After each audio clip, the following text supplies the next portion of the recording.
Psycho ಅನಲಿಸ್ಟ್ಗಳು ಇರ್ತಾರೆ, psychologist ಇರ್ತಾರೆ, psycho therapist ಇರ್ತಾರೆ. ಡಿಫ್ರೆನ್ಸ್ ತುಂಬಾ ಇದೆ ಅಲ್ವಾ ಮ್ಯಾಮ್? ಹೌದು ಹೌದು ಹೇಗೆ ಅಂತ ಸ್ವಲ್ಪ ತಿಳಿಸಿ. ಖಂಡಿತ.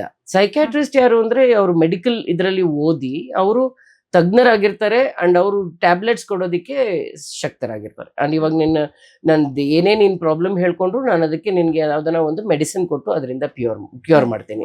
ಇಲ್ಲ ನಾನು ನ್ಯೂರೋ ಸರ್ಜನ್ ಆದ್ರೆ ನಿನ್ ಬ್ರೈನ್ ಸರ್ಜರಿನೇ ಮಾಡಿ ನಿನ್ ಕ್ಯೂರ್ ಮಾಡ್ತೀನಿ. ಆದ್ರೆ ನಾನು ಸೈಕೋ ಅನಲಿಸ್ಟ್ ಆದ್ರೆ ಅನಾಲಿಸಿಸ್ ಮಾಡ್ತೀನಿ. ನಾನು ಸೈಕೋಮೆಟ್ರಿ ಟೆಸ್ಟ್ಗಳು ಮಾಡಿ ನಿಂದು ಏನಾಗ್ತಿದೆ, ನಿಂದು ಏನು ಅದರದ್ದು ಸಾವಿರಾರು ಟೆಸ್ಟ್ಗಳಿದೆ. ಆ ಟೆಸ್ಟ್ಗಳು ಮಾಡಿ ನಿನ್ನನ್ನು ಅನಲೈಸ್ ಮಾಡಿ ನಿನ್ಗೆ ಈ ತರ ಕಾಯಿಲೆ ಇದೆ, ನಿಂಗೆ ಹಿಂಗಿದೆ ಅಂತ. ಅವರೇ ಥೆರಪಿಸ್ಟು ಇರ್ತಾರೆ ಅಂತ ಏನು ಗ್ಯಾರಂಟಿ ಇಲ್ಲ. ಸೊ ಅವ್ರು ನಿಂಗೆ ರೆಫರ್ ಮಾಡ್ಬೋದು, ಇಂಥ ಥೆರಪಿಸ್ಟ್ ಹತ್ರ ಹೋಗಿ ನೀವು ಥೆರಪಿ ತಗೊಳ್ಳಿ.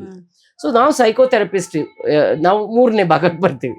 ನಾವು ಥೆರಪಿ ಹೆಂಗ್ ಮಾಡ್ತೀವಿ ಅಂದ್ರೆ ಮೊದಲನೇದು ಟಾಕ್ ಥೆರಪಿ, ಇನ್ನೊಂದು CBT ಅಂತೀವಿ, ಕಾಗ್ನಿಟಿವ್ ಬಿಹೇವಿಯರ್ ಥೆರಪಿ ಅಂತ, ತುಂಬಾ ಕಾಮನ್ ಅದು.